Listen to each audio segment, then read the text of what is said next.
Kamal sir வந்து யூஸ்வலாவே ஒரு படம் எடுக்கிறாரு இல்ல நடிக்கிறாரு அப்படின்னா ஒரு அட்வான்ஸ்மெண்ட் ஒரு 10 வருஷம் 15 வருஷம் கழிச்சு உலகம் எப்படி இருக்க போகுது என்னென்ன மாதிரிலாம் ஃபேஸ் பண்ணும் இஷ்யூஸை அப்படின்றத வந்து ஒரு தொலைநோக்கு பார்வையோட எடுப்பாரு. அந்த மாதிரி படங்கள்லாம் நம்ம நிறைய பார்த்துருக்கோம்.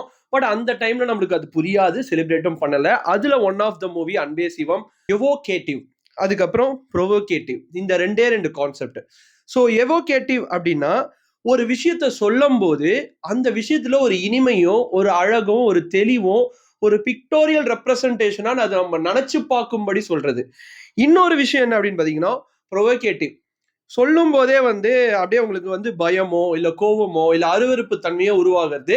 ஸோ இந்த ரெண்டு கேரக்டர் தான் இந்த ஃபுல் படத்துல டிராவல் பண்ணியிருப்பாங்க. மாதவன் மாதவன் என்கிற அன்பரசன், அப்புறம் வந்து கமலஹாசன் என்கிற நல்ல சிவம், இந்த ரெண்டு கேரக்டர் தான்.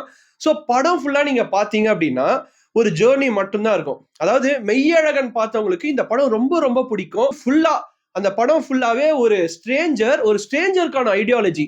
நீங்க ஃபார் எக்ஸாம்பிள் வந்து மாதவனுக்கு எடுத்துட்டீங்கன்னா அவர் வந்து ஒரு கேபிட்டலிசம் தான் பேசுவாரு, முதலாளித்துவம் அப்படின்னு பேசும்போது இந்த சைட்ல கம்யூனிஸ்ட் அண்ட் மார்க்சிஸ்ட் சம்பந்தப்பட்ட சித்தாந்தத்தை வச்சு டிராவல் பண்ற ஒரு ட்ரேட் யூனியன் லீடர்.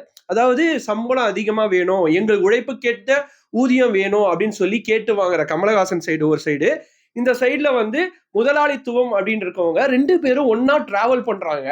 அதுல மக்கள் அன்றாடமா ஃபேஸ் பண்ற இன்னல்கள் என்னென்ன இருக்கு அப்படின்னு வந்து கமலஹாசன் சார் அவ்வளோ சூப்பரா அதுல வந்து புரிய வச்சிருப்பாரு மாதவனுக்கு. குளோபலைசேஷன் நடக்கிற நிறைய விஷயங்களை பேசிட்டே இருப்பாங்க. ஒடிஷால இருந்து சென்னை வரைக்கும் டிராவல் பண்ற ரெண்டு பேரு டிஃப்ரெண்ட் ஒரு ஐடியாலஜில இருந்து அவங்க வந்து ஒரு சேம் ஐடியாலஜிக்கு வரும்போது அப்பதான் தெரியுது அவரோட பிளாஷ்பேக்ல லவ் பண்ண பொண்ணதான் மாதவன் கல்யாணம் பண்ணிக்க போறாருன்றதுதான் ஒரு மிகப்பெரிய ட்விஸ்ட் படத்துல. வித்யாசாகர் அவர்களை பத்தி நான் சொல்லியே ஆகணும். இன்னைக்கு தேதிக்கு நம்ம வந்து ஒரு பாட்டு கேட்டா அன்பே சிவம், இது வந்து ஒரு மெஸ்மரைசிங்கான சாங்.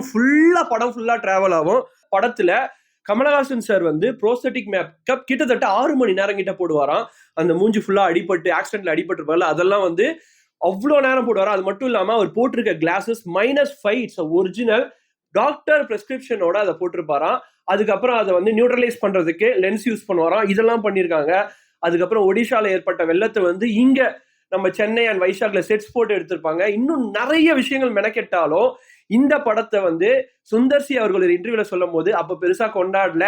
இப்ப கல்ட் பிலிம் அப்படின்னு கொண்டாடுறீங்க, பயங்கரமான பிலிம் கொண்டாடுறீங்க, பட் எனக்கு அதுல உடன்பாடு இல்ல. குட்டி ரிவ்யூ உங்களுக்கு பிடிச்சிருந்தா மறக்காம கார்த்திக் பேஜை ஃபாலோ பண்ணி வச்சுக்கோங்க.